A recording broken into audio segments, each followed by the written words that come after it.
महाराष्ट्र समेत देश दुनिया की सारी बड़ी अपडेट के सामने मौजूद दोस्तों चलेंगे। सबसे पहले सबसे बड़ी अपडेट में आपको बताएंगे पोल्स प्लस इंडिया की ओर से एक बड़ा ओपिनियन पोल सामने आए। बताएंगे कितनी सीटों पर इंडिया गठबंधन को जीत मिल रही है। दोस्तों राहुल गांधी भी पहुंचे हैं इंडिया गठबंधन शासित राज्य जहां पर होने वाले चुनाव। बताएंगे आरक्षण को लेकर किया गया है एक बड़ा ऐलान दोस्तों। इसी के साथ में क्या सीटों का हो गया है बंटवारा इंडिया गठबंधन के अंदर। बताएंगे किस तरीके के समीकरण सामने आ रहे हैं दोस्तों। इसी के साथ में कांग्रेस पार्टी की पुलिस ने क्यों भारतीय जनता पार्टी के केंद्रीय मंत्री को हिरासत में लिया है दोस्तों। बताएंगे इसके पीछे क्या है बड़ा कारण और क्या 150 के आसपास विधानसभा सीटों पर खेला करने की जा रही है कोशिश। बताएंगे 10,000 वोटों के हेराफेरी का गंभीर मामला सामने आ रहा है दोस्तों। उत्तर प्रदेश के अंदर भारतीय जनता पार्टी के सहयोगी नहीं योगी सरकार की पुलिस पर लगाए हैं गंभीर आरोप। बताएंगे लूट खसोट के आरोप लगाए गए हैं दोस्तों। भारतीय जनता पार्टी के केंद्रीय मंत्री के परिवार के लोगों को गिरफ्तार किया गया है। बताएंगे क्यों ऐसा किया गया है, इसके पीछे क्या है बड़ा कारण। और भारतीय जनता पार्टी के सबसे मजबूत गढ़ के अंदर महाराष्ट्र में बीजेपी को लगा है तगड़ा झटका। एक एक करके चलेंगे पल पल की सारी ब्रेकिंग न्यूज अपडेट की तरफ। लेकिन उससे पहले अगर आप भी मानते हैं कि महाराष्ट्र के अंदर परिवर्तन डंके की चोट पर होने जा रहा है, इस परिवर्तन को कोई नहीं रोक सकता, तो इस वीडियो को लाइक करके लाल बटन दबाकर चैनल को सब्सक्राइब करके बेल आइकन दबाकर कमेंट बॉक्स में होगा परिवर्तन महाराष्ट्र में लिखकर जरूर बताएगा दोस्तों। चलते हैं सबसे पहले सबसे बड़ी बिग ब्रेकिंग न्यूज अपडेट की तरफ, जहां पर देश के दूसरे सबसे बड़े राज्य महाराष्ट्र के अंदर चुनाव की घोषणा के बाद इंडिया गठबंधन की पार्टियों के द्वारा सीटों के बंटवारे को लेकर लगभग सारी बातें तय कर ली गई है दोस्तों। ऐसे में महाराष्ट्र को लेकर दावा किया जा रहा है कि राज्य एक बड़े परिवर्तन की ओर आगे बढ़ रहा है दोस्तों। आपको बता दें कि पोल प्लस इंडिया की ओर से कराए गए ओपिनियन पोल के अंदर बड़े दावे सामने आ रहे हैं। प्री पोल सर्वे में दावा किया जा रहा है कि भारतीय जनता पार्टी और एनडीए गठबंधन अगर सब कुछ सही से हो जाता है, जिसमें एकनाथ शिंदे भारतीय जनता पार्टी और एनसीपी अजित पवार गुट के बीच में सीटों का बंटवारा सही से हो जाता है और मराठा आंदोलन का फर्क नहीं पड़ेगा, तो भारतीय जनता पार्टी मिनिमम 121 सीटें जीतेगी और मैक्सिमम बीजेपी को 141 सीटें मिल सकती है। यानी बहुमत के आंकड़े के पास जरूर पहुंच सकते हैं लेकिन बहुमत नहीं मिल सकता। जबकि दोस्तों इंडिया गठबंधन को लेकर दावा किया गया है कि इंडिया गठबंधन मिनिमम बहुमत का आंकड़ा हासिल करेगी और मैक्सिमम 168 तक उनका नंबर जा सकता है। इंडिया गठबंधन के लिए सबसे मजबूत क्षेत्र अगर कोई है तो वो विदर्भ और वेस्टर्न महाराष्ट्र का है। यहाँ पर सबसे ज्यादा सीटें इंडिया गठबंधन को मिलने वाली है दोस्तों। यही बड़ा कारण है कि विदर्भ के क्षेत्र के अंदर कांग्रेस पार्टी कई सारे बड़े दिग्गज नेताओं को मैदान में उतार रही है। पार्टी के प्रदेश अध्यक्ष भी यहां से चुनाव लड़ सकते हैं और शिवसेना यूबीटी की ओर से भी दिग्गज नेताओं को मैदान में उतारने की तैयारी चल रही है। आप लोग की जो भी राय हो लिखकर जो जाएगा। साथ साथ महाराष्ट्र के साथ साथ अब राहुल गांधी झारखंड के अंदर सरकार को रिपीट करने के लिए मोर्चा संभालते हुए पहुंचे हैं दोस्तों। राहुल गांधी ने शनिवार को मनुस्मृति को संविधान विरोधी पुस्तक करार देते हुए झारखंड की राजधानी रांची के अंदर डोरंडा स्थित शौर्य सभागार में आयोजित संविधान सम्मान सम्मेलन को संबोधित करते हुए कहा कि संविधान और मनुस्मृति के बीच में लड़ाई वर्षों से चल रही है। राहुल गांधी ने कहा कि संविधान की किताब भले ही 1949 से 50 के बीच में लिखी गई हो, लेकिन इसके पीछे की सोच हजारों साल पुरानी है। भगवान बुद्ध, गुरु नानक, बाबा साहब अम्बेडकर, बिरसा मुंडा और नारायण गुरु और बसवाना जैसे महापुरुषों की सोच के आधार पर इसे रचा गया है। ऐसे महापुरुष और उनकी महान सोच नहीं होती तो संविधान की रचना नहीं हो पाती। इसी सोच पर आज चौतरफा हमला हो रहा है। आज संविधान की रक्षा का सवाल सबसे बड़ा है। केंद्र सरकार पर भी निशाना साधते उन्होंने स्पष्ट कर दिया है कि आरक्षण की लिमिट को अब कांग्रेस पार्टी तोड़ेगी। यानी जो 50% की लिमिट सेट की गई है उसको कांग्रेस पार्टी तोड़कर संविधान के नए लिमिट को सेट करेगी। राहुल गांधी ने कहा कि जातीय जनगणना और 50% का बैरियर को अब कोई शक्ति टूटने से नहीं रोक सकती है, टूटने से नहीं रोक सकती है। ये जो 90% के इतिहास को मिटाया जा रहा है, उन्हें छुपाया जा रहा है, उसमें बहुत शक्ति है। न्याय का अधिकार कार्यक्रम के दौरान राहुल गांधी की ओर से यह बातें कही गई है दोस्तों। साथ साथ झारखंड के मुख्यमंत्री हेमंत सोरेन ने रांची के अंदर कांग्रेस पार्टी के नेता राहुल गांधी से मुलाकात की है दोस्तों। कांग्रेस के सांसद राहुल गांधी से मुलाकात करने के बाद सीट शेयरिंग को लेकर भी अंतिम निर्णय ले लिया गया है। साथ साथ महाराष्ट्र के विधानसभा चुनाव में प्रत्याशियों के चयन के लिए कांग्रेस पार्टी की सेंट्रल इलेक्शन कमेटी की बैठक आज बुलाई गई है। इसमें कई सारे बड़े नेता मौजूद रहेंगे और कौन कहां से चुनाव लड़ेगा इस पर भी मोहर लगा दिया जाएगा दोस्तों। साथ साथ झारखंड के अंदर भारतीय जनता पार्टी ने कई सारे सीटों पर उम्मीदवारों का ऐलान किया है, लेकिन भारतीय जनता पार्टी के उम्मीदवारों की लिस्ट में केवल परिवारवाद ही परिवारवाद दिखाई दे रहा है। आपको बता दें कि झारखंड मुक्ति मोर्चा की ओर से डिटेल में जानकारी देते बताया गया है कि भारतीय जनता पार्टी ने केवल परिवारवाद के आधार पर टिकट बांटे हैं, जिसमें पूर्णिमा साहू, चंपई सोरेन, बाबू सोरेन, मीरा मुंडा, गीता कोड़ा, अमित मंडल, रोशन लाल चौधरी, रागिनी सिंह, अरुण उराव और भानु प्रताप शाही के साथ साथ कमलेश कुमार सिंह और पुष्पा देवी और आलोक कुमार चौरसिया, इन सबको टिकट दिया गया है जो सारे के सारे परिवारवाद के तहत आते हैं। दोस्तों आपकी क्या राय है लिखकर जरूर बताएगा। इसी के साथ में मोदी सरकार के कैबिनेट मंत्री तेलंगाना के भारतीय जनता पार्टी के नेता को पुलिस हिरासत में लिया गया है दोस्तों। दरअसल हैदराबाद के अंदर चिक्कड़पल्ली में अशोक नगर एक्स रोड पर समूह एक सेवा के उम्मीदवारों के विरोध प्रदर्शन में शामिल होने के लिए जा रहे थे, लेकिन कांग्रेस पार्टी की सरकार ने उनको हिरासत में लिया और प्रदर्शन नहीं करने दिया, तो इससे बीजेपी के लोग भड़के हुए हैं। साथ साथ दोस्तों महाराष्ट्र को लेकर कांग्रेस पार्टी के प्रदेश अध्यक्ष ने एक बड़ा दावा किया है। नाना पटोले बताते हैं कि राज्य के अंदर 150 विधानसभा क्षेत्रों में अराजकता का माहौल है। नाना पटोले ने आरोप लगाया है कि भारतीय जनता पार्टी हार के डर से वोटों के अंदर हेराफेरी कर रही है। कांग्रेस पार्टी ने बीजेपी पर वोटर लिस्ट में गड़बड़ी करने का गंभीर आरोप लगाया है। इस संबंध में सीईओ चुनाव आयोग के चोकलिंगम के खिलाफ भी शिकायत दर्ज कराई गई है दोस्तों। दावा किया गया है कि भारतीय जनता पार्टी के पक्ष में काम किए जा रहे हैं। उन्होंने बताया कि हर विधानसभा क्षेत्र में 10,000 वोटों की हेराफेरी की जा रही है। मतदाता सूची में ऐसे ऐसे नाम ऐड किए गए हैं जो कहीं और के रहने वाले हैं और उनको महाराष्ट्र में दिखाया गया है और 10,000 वोट इस तरीके से हर विधानसभा के अंदर हेराफेरी किए जा रहे हैं। संजय राउत ने भी कहा कि राज्य के हर जिले, हर निर्वाचन क्षेत्र में भारतीय जनता पार्टी की टीमों ने काम करना शुरू कर दिया है। संजय राउत ने आरोप लगाया है कि मास्टरमाइंड चंद्रशेखर बावनकुले हैं। हालांकि एक तकनीकी मुद्दा है, महाराष्ट्र के भविष्य का सवाल है। संजय राउत ने चेतावनी दी कि अगर साजिश को नाकाम नहीं किया गया तो फिर महाराष्ट्र के अंदर एक बड़ा मार्च निकाला जाएगा, जोरदार विरोध किया जाएगा। साथ साथ दोस्तों, एनडीए सरकार के अपने सहयोगी दल ने अपनी ही सरकार की पोल खोल दी है। उत्तर प्रदेश से ये बड़ी जानकारी। उत्तर प्रदेश की प्रदेश और केंद्र सरकार में शामिल आरएलडी के सांसद डॉक्टर राजकुमार सांगवान ने बढ़ते हुए अपराधों का मुद्दा उठाते हुए बागपत की पुलिस पर निशाना साधा है। दोस्तों, उन्होंने उत्तर प्रदेश के अंदर योगी सरकार की पुलिस पर लूट खसोट करके योगी जी की सरकार के सुदृढ़ कानून का सपना ध्वस्त करने का आरोप लगाया है। आरएलडी के सांसद डॉक्टर राजकुमार सांगवान ने बागपत के अंदर एक स्थापना दिवस के दौरान पुलिस के कार्य प्रणाली को लेकर सवाल खड़ा किया है। उत्तर प्रदेश के अंदर भाजपा के सहयोगी ही ये बता रहे हैं कि लॉ एंड ऑर्डर की बहुत बुरी स्थिति है। आपकी क्या राय है दोस्तों, लिखकर जरूर बताएगा। चलते हैं एक और बिग ब्रेक न्यूज अपडेट की तरफ, जहां पर भारतीय जनता पार्टी के केंद्रीय मंत्री प्रहलाद जोशी के भाई गोपाल जोशी को महिलाओं से 2 करोड़ रुपए ठगने के आरोप में गिरफ्तार किया गया है। पूर्व जेडीएस के विधायक देववंत फूल सिंह चौहान ने पत्नी सुनीता चौहान से यह शिकायत दर्ज करवाई थी। इसके बाद सुनीता की दर्ज एफआईआर पर कार्रवाई करते हुए प्रहलाद जोशी की बहन विजय लक्ष्मी और बेटे अजय जोशी का भी नाम ऐड किया गया था दोस्तों। और अभी तक प्रहलाद जोशी केंद्रीय मंत्री के भाई को गिरफ्तार किया गया है। उम्मीद है आने वाले दिनों के अंदर जो और भी आरोपी है उन्हें भी गिरफ्तार किया जाएगा। कुल मिलाकर केंद्रीय मंत्री के परिवार के लोगों का गिरफ्तार होना ही साफ इस बात के संकेत है कि ऐसा जानबूझकर किया जा रहा होगा और पैसे लेकर कई जगह टिकट बांटे गए होंगे। साथ साथ दोस्तों, भारतीय जनता पार्टी ने जैसे ही झारखंड के अंदर उम्मीदवारों का ऐलान किया वैसे ही एक के बाद एक विकेट गिरने शुरू हो गए हैं। जो भी जानकारी सामने आई है उसके अनुसार मेनका सरदार जो पूर्व विधायक है कोटका विधानसभा क्षेत्र की, उन्होंने अपना इस्तीफा दे दिया है। बाबूलाल मरांडी को लिखे गए लेटर में उन्होंने नाराजगी व्यक्त करते हुए इस्तीफा दे दिया है। दोस्तों, झारखंड मुक्ति मोर्चा ने कहा कि रुझान आने शुरू हो गए हैं साथियों। दल बदलुओं द्वारा दल बदलुओं के लिए दल बदलुओं की सेवा में हाजिर भारतीय जनता पार्टी। वहीं पर दोस्तों, ऐसा माना जाता रहा है कि भारतीय जनता पार्टी कोंकण के क्षेत्र में महाराष्ट्र के अंदर काफी मजबूत है, लेकिन कोंकण के क्षेत्र के एक बड़े नेता ने भारतीय जनता पार्टी को टाटा अलविदा बाय बाय कह दिया और शिवसेना यूबीटी का दामन थामने का फैसला लिया है। दोस्तों, दरअसल बीजेपी के वरिष्ठ नेता और पूर्व विधायक राजन तेली ने पार्टी छोड़ने का ऐलान कर दिया है। इतना ही नहीं, उन्होंने उद्धव ठाकरे की शिवसेना में जाकर पार्टी का दामन थाम लिया है और राज्य के अंदर कोंकण क्षेत्र में शिवसेना यूबीटी की वापसी के साफ संकेत दिए हैं। अब शिवसेना यूबीटी को एक अच्छा दमदार उम्मीदवार मिल गया है, तो शिवसेना यूबीटी अब पुराने अपने नेता और शिक्षा मंत्री दीपक केसरकर के खिलाफ एक मजबूत उम्मीदवार उतार सकते हैं। दोस्तों, यहाँ पर यह सीट भी एक अच्छी टक्कर में आ गई है। आप लोग इस पर क्या राय है लिखकर बताएगा। साथ साथ मराठा के प्रदर्शनकारियों की ओर से छत्रपति संभाजी नगर के अंदर भारतीय जनता पार्टी के पदाधिकारी संजय केनेकर के कार्यालय के सामने विरोध प्रदर्शन किया गया है। आरोप लगाया गया है कि उन्होंने मराठा प्रदर्शनकारी मनोज दरांगे पाटिल के खिलाफ बयान दिया था। आपको बता दें कि आंदोलन के दौरान भारतीय जनता पार्टी के नेता मौजूद नहीं थे, लेकिन मनोज दरांगे पाटिल जिस तरीके से देवेंद्र फडणवीस को निशाने पर ले रहे हैं, बीजेपी के लोग अब मनोज दरांगे पाटिल को लेकर विवादित टिप्पणियां कर रहे हैं, जिससे मराठा समाज में नाराजगी और ज्यादा बढ़ती जा रही है। दोस्तों, चलते हैं एक और बड़ी अपडेट की तरफ, जहां पर जम्मू कश्मीर के अंदर उपराज्यपाल मनोज सिन्हा ने मुख्यमंत्री उमर अब्दुल्ला के नेतृत्व वाली कैबिनेट के द्वारा पारित किए गए प्रस्ताव को मंजूरी दे दी है। आपको बता दें कि उमर अब्दुल्ला के कैबिनेट से एक प्रस्ताव पारित किया गया था, जम्मू कश्मीर को राज्य का दर्जा दिलवाने की मांग की गई थी दोस्तों। इस पर समर्थन करते हुए प्रस्ताव को पारित कर दिया गया है। तो सवाल उठता है कि क्या एलजी ने इस बात को मंजूरी दे दी है कि अब जम्मू कश्मीर को राज्य बनाया जाएगा और क्या भारतीय जनता पार्टी की केंद्र सरकार इसको स्वीकार करेगी? आपकी जो भी राय हो दोस्तों लिखकर जरूर बताएगा। ज्यादा से ज्यादा वीडियो को शेयर कीजिएगा। साथ साथ पश्चिम बंगाल के मुख्यमंत्री ममता बनर्जी ने शनिवार को मुख्य सचिव मनोज पंत के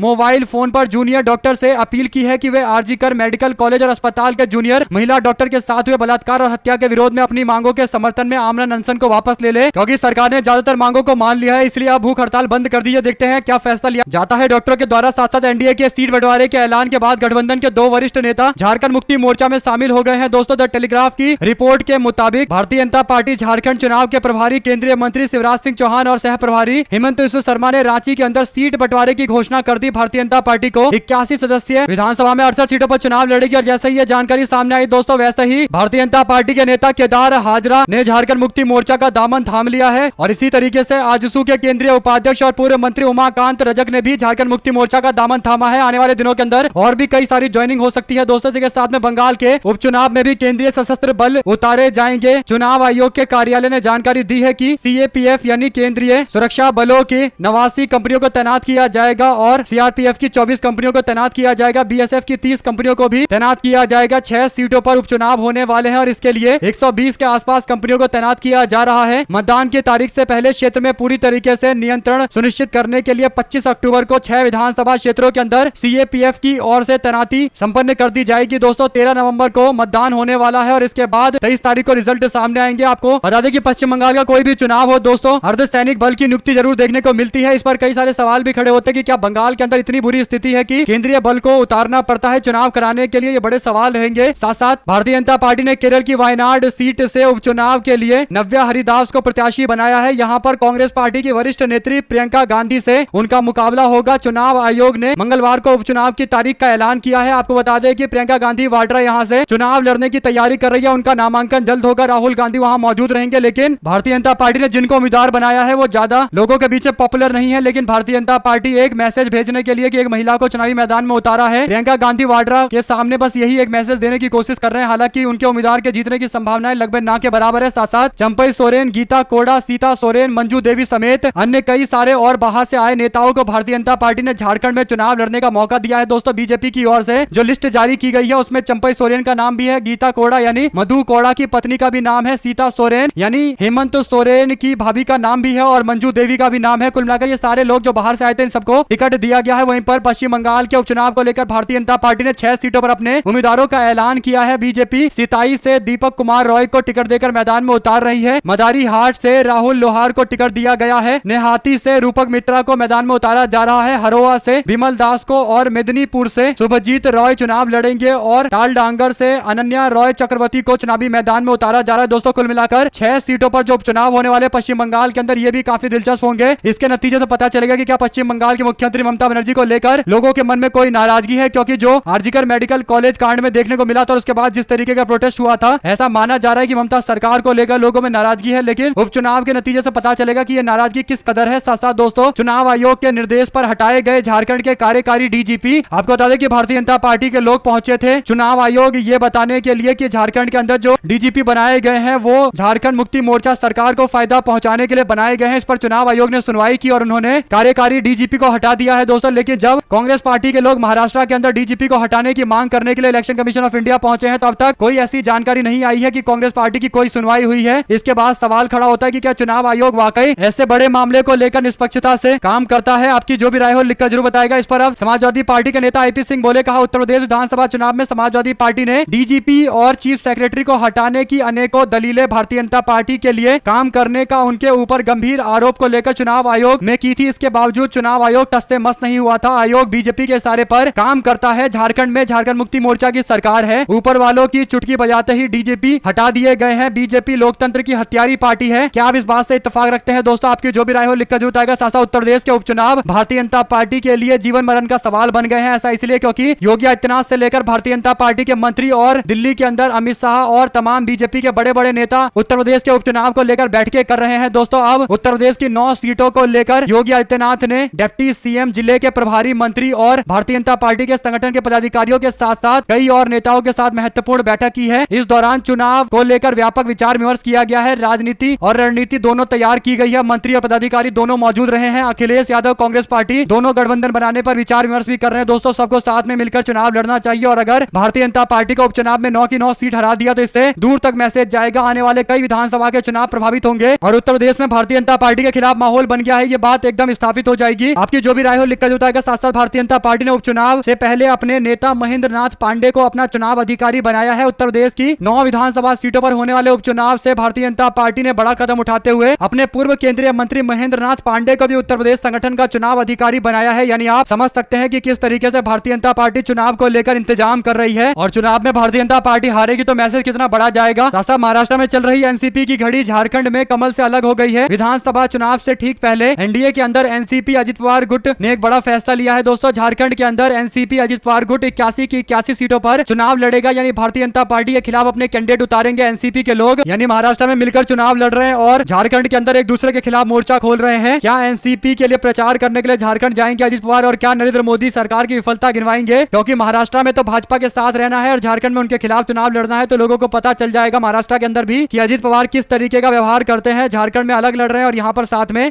पश्चिमी उत्तर प्रदेश के लोकसभा चुनाव में 2 सीट पर जीत हासिल करने वाली राष्ट्रीय लोक दल को लगा कि वो जम्मू कश्मीर के अंदर भी चुनाव लड़ेंगे तो अच्छा प्रदर्शन करेंगे। राष्ट्रीय लोक दल के उम्मीदवार जब जम्मू कश्मीर पहुंचे तो उनके ज्यादातर उम्मीदवारों की जमानत जब्त हो गई। अब राष्ट्रीय लोक दल एक बार फिर से वापसी करने के लिए पंचायत चुनाव, निकाय चुनावों की बातें कर रही है। हालांकि दोस्तों निकाय चुनाव तो अभी बहुत दूर है, लेकिन जम्मू कश्मीर चुनाव लड़ने के कारण उनकी पार्टी का मनोबल टूट गया है। सम्मानजनक वोट भी उनको नहीं मिला और ज्यादातर सीटों पर उनकी पार्टी की जमानत जब्त हो गई है। यानी उनको लग रहा था कि भारतीय जनता पार्टी के साथ जाएंगे तो 2-4 राज्यों के अंदर थोड़े बहुत वोट इकट्ठा करके राष्ट्रीय पार्टी बना लेंगे, लेकिन बीजेपी के नेता ने सही कहा था कि 2 जिलों की पार्टी और 1 जिले के नेता भारतीय जनता पार्टी पर दबाव बना रहे हैं। राष्ट्रीय लोकदल को बीजेपी भी शायद यही समझती है और इसीलिए जम्मू में बीजेपी ने कोई अलायंस नहीं किया था और इसका नतीजा ये रहा कि ज्यादातर सीटों पर जम्मू के अंदर भी जमानत जब्त हो गई राष्ट्रीय लोकदल की। साथ दोस्तों बम्बई हाईकोर्ट ने हाल ही में एक वकील के खिलाफ FIR रद्द कर दिया है, जिसमें कुछ किसानों के साथ कृषि मंत्री अब्दुल सत्तार के काफिले के सामने आंदोलन किया गया था। शिवसेना एकनाथ शिंदे समूह में शामिल हो गए थे। 50 खोके सब कुछ ओके के नारे लगाकर आंदोलन किया गया था। इस नारे का इस्तेमाल मुख्यमंत्री एकनाथ शिंदे के लिए किया जाता है, जिन्होंने मूल रूप से शिवसेना के 40 विधायकों के साथ विद्रोह कर दिया था और 50 करोड़ रुपए स्वीकार करने के गंभीर आरोप लगे हैं। विचारधारा के एवज में पैसे लेने के गंभीर आरोप है दोस्तों। लेकिन अब शिवसेना एकनाथ शिंदे पार्टी में शामिल हो गए विरोध करने वाले, तो फिर उनको राहत मिल गई है। साथ साथ उत्तर प्रदेश के अंदर समाजवादी पार्टी और कांग्रेस पार्टी मिलकर चुनाव लड़ेगी। ये बयान कांग्रेस पार्टी के प्रदेश अध्यक्ष ने दिया है। अजय राय ने मीडिया से बात करते हुए बताया है कि पार्टी राज्य के अंदर एकजुट होकर चुनाव लड़ेगी, गठबंधन में रहकर चुनाव लड़ेगी, समाजवादी पार्टी के साथ एकजुट होकर चुनाव लड़ा जाएगा। सीट शेयरिंग को लेकर केंद्रीय नेतृत्व आपस में बात कर रहा है। जो कुछ भी निकलकर सामने आएगा उसके आधार पर आगे बढ़ेंगे, लेकिन साथ में चुनाव लड़ने की संभावनाओं को उन्होंने बेहतर बताए हैं। साथ साथ दोस्तों राजस्थान के अंदर शांति धारीवाल मुर्दाबाद के नारे लगे हैं। कांग्रेस पार्टी के नेताओं का आरोप है कि ओम बिरला को जिताने के लिए भेजे थे कांग्रेस नेता भारतीय जनता पार्टी में। कांग्रेस कार्यालय में आयोजित बैठक के दौरान नारेबाजी की गई है। लोकसभा चुनाव से पहले कोटा में बड़ी संख्या में कांग्रेस पार्टी के नेताओं ने भारतीय जनता पार्टी ज्वाइन की थी। अब लोकसभा चुनाव में कांग्रेस पार्टी छोड़कर भारतीय जनता पार्टी में शामिल हुए विजय सिंह राजू ने हाल फिलहाल में कांग्रेस पार्टी की सदस्यता ले ली है। राजस्थान कोटा उत्तर के विधायक शांति धारीवाल के निवास पर जाकर जो मुलाकात की गई है, इसे लेकर नाराजगी व्यक्त की गई है। दोस्तों इस दौरान कार्यवाहक यूथ कांग्रेस के अध्यक्ष यशवीर सूरा भी मौजूद थे। नाराज कांग्रेस पार्टी के कार्यकर्ताओं ने कहा कि विजय सिंह राजू को वापस कांग्रेस पार्टी की सदस्यता ग्रहण करने का पार्टी के कार्यकर्ता विरोध करते हैं, क्योंकि ये लोग विधानसभा उपचुनाव होने वाले हैं तो वापस पार्टी में आ गए हैं। लोकसभा के दौरान इन्होंने भारतीय जनता पार्टी के स्पीकर और सांसद ओम बिरला को फायदा पहुंचाने के लिए कोटा से चुनाव जिताने के लिए कांग्रेस छोड़कर बीजेपी में चले गए थे और जब वो जीत गए तो फिर वापस कांग्रेस पार्टी में आना चाहते हैं। साथ साथ दोस्तों जिले में पूर्व मुख्यमंत्री और 91 कांग्रेस पार्टी के नेताओं पर FIR दर्ज की गई है, केस दर्ज किया गया है। मध्य प्रदेश के राजगढ़ के अंदर दिग्विजय सिंह समेत 91 लोगों के खिलाफ मामला दर्ज किया गया है। भारतीय न्याय संहिता की धारा के तहत यह मामला दर्ज किया गया है। पूर्व मुख्यमंत्री दिग्विजय सिंह समेत अन्य कई नेता सरपंच संघ की मांगों के समर्थन में राजगढ़ जिले के अंदर अलग अलग जगह पर सड़क जाम करके धरना प्रदर्शन कर रहे थे। पुलिस ने दिग्विजय सिंह समेत 91 लोगों पर यातायात को बाधित करने के आरोप लगाते हुए मामला दर्ज किया है। साथ साथ दोस्तों ईवीएम में खराबी नहीं, गुटबाजी की वजह से कांग्रेस पार्टी को हार मिली है। हरियाणा विधानसभा चुनाव में हार के लिए कांग्रेस पार्टी के वरिष्ठ नेता ईवीएम में गड़बड़ी के आरोप लगा रहे हैं, तो दूसरी ओर अब अधिकांश उम्मीदवारों का कहना है कि कांग्रेस पार्टी के नेताओं की आपसी गुटबाजी और भीतरघात के कारण हार मिली है। अधिकतर प्रत्याशियों को लेकर मीडिया में दावा करते बताया जा रहा है। दोस्तों आपकी क्या राय है, लिखकर जरूर बताएगा। साथ साथ डॉक्टर ने मुझे आराम करने की सलाह दी है, लेकिन शिवसेना UBT के नेता उद्धव ठाकरे ने कहा कि हम अभी रुकेंगे नहीं, जब तक गद्दारों को सत्ता से बाहर नहीं कर देंगे तब तक हमारा संघर्ष लगातार जारी रहेगा। यानी 5 खोके सब कुछ ओके वाले को सत्ता से बाहर करना हमारा सबसे बड़ा लक्ष्य है। साथ साथ दोस्तों बनारस में काशी विश्वनाथ मंदिर में प्रसाद बेचने का मामला पुलिस तक पहुंच गया है। आपको बता दें कि मंदिर का प्रसाद अब गुजरात की फेमस कंपनी अमूल बनाएगी। इससे पहले बनारस का फेमस महादेव लाल पेड़ा बिकता था। महादेव पेड़ा वाले ने जबरिया मंदिर में प्रसाद बेचने की कोशिश की और इस पर FIR कर दिया गया है। कुल मिलाकर दोस्तों वाराणसी के अंदर भी गुजरात की एक कंपनी को ठेका दिए जाना काफी गंभीर मामला है, क्योंकि वाराणसी क्षेत्र में ये हमेशा डिबेट चलती आई है कि भारतीय जनता पार्टी ने जो भी यहाँ पर विकास करने की कोशिश की है या फिर दावा किया है, उस दावे में केवल विकास के नाम पर गुजरात की बड़ी बड़ी कंपनियों को बड़े बड़े टेंडर दिए गए हैं। इससे ज्यादा कुछ नहीं हुआ है और स्थानीय लोगों को इग्नोर किया गया है और इसीलिए वाराणसी के अंदर जबरदस्त तरीके की नाराजगी भारतीय जनता पार्टी को लेकर देखी गई थी। दोस्तों आपकी क्या राय है, लिखकर जरूर बताएगा। वहीं पर भारतीय जनता पार्टी के केंद्रीय राज्य मंत्री नित्यानंद राय ने शनिवार को शराबबंदी और जहरीली शराब पीने से लोगों की मौत और विपक्ष के आरोपों पर प्रतिक्रिया दी है। उन्होंने कहा कि बिहार में शराबबंदी है, इसमें सबके सहयोग की आवश्यकता है। उन्होंने कहा कि शराब अच्छी चीज नहीं है। राज्य सरकार द्वारा शराबबंदी के कारण परिवार खासकर महिलाओं और बच्चों पर जो सकारात्मक प्रभाव पड़ता है वो बहुत अच्छी बात है, लेकिन इसमें सभी के सहयोग की जरूरत है। यानी कोई कार्रवाई करने की जगह इस तरीके के बयान दे रहे हैं। ऐसा लग रहा है कि भारतीय जनता पार्टी के लोग सरकार में है तब भी उनको फिक्र नहीं है कि आखिर शराब और खासकर जहरीली शराब राज्य में बिक कैसे रही है। साथ साथ दोस्तों झारखंड मुक्ति मोर्चा के नेता मिथिलेश कुमार ठाकुर लगातार लोगों को अपनी पार्टी में शामिल करा रहे हैं। मिथिलेश ठाकुर ने जानकारी देते बताया है कि युवाओं का साथ जीत कर लिखेंगे इतिहास। गढ़वा आवास पर गढ़वा प्रखंड के उर्सुगी और सुखबाना के कई सारे युवाओं को अपनी पार्टी में शामिल कराते उन्होंने कहा कि झारखंड मुक्ति मोर्चा में शामिल होने पर इन सभी लोगों को बधाइयां। दोस्तों भारतीय जनता पार्टी ने केंद्रीय चुनाव समिति के माध्यम से उपचुनाव को लेकर अपने उम्मीदवारों का ऐलान कर दिया है। असम के अंदर 3 सीटों पर उम्मीदवारों के ऐलान कर दिए गए हैं। बिहार में तरारी सीट से बीजेपी के विशाल प्रशांत मैदान में उतारे गए हैं। रामगढ़ से अशोक कुमार सिंह बिहार में बीजेपी की ओर से चुनाव लड़ेंगे। वहीं पर छत्तीसगढ़ के रायपुर शहर दक्षिण सीट पर सुनील सोनी को मैदान में उतारा गया है। कर्नाटका के 2 सीट जिसमें भरत बसवराज बुम्बई को सिगांव से चुनाव लड़ाया जा रहा है और संदूर से बंगारू हनुमंतु को मैदान में उतारा गया है। केरल की 2 सीटें हैं उपचुनाव के लिए विधानसभा की, दोनों पर बीजेपी का उम्मीदवार उतरा है दोस्तों। वहीं पर मध्य प्रदेश की 2 सीटें बुधनी से रमाकांत भार्गव को टिकट दिया गया है और विजयपुरा से रामनिवास रावत को मैदान में उतारा गया है। आप लोग की जो भी राय हो लिखकर जो बताएगा। हमारे साथ लगातार जुड़े दोस्तों का बहुत बहुत धन्यवाद। देख रहे थे आपका अपना चैनल जय हिंद जय भारत। ज्यादा से ज्यादा वीडियो को अपने लोग तक शेयर कीजिए दोस्तों। बहुत धन्यवाद।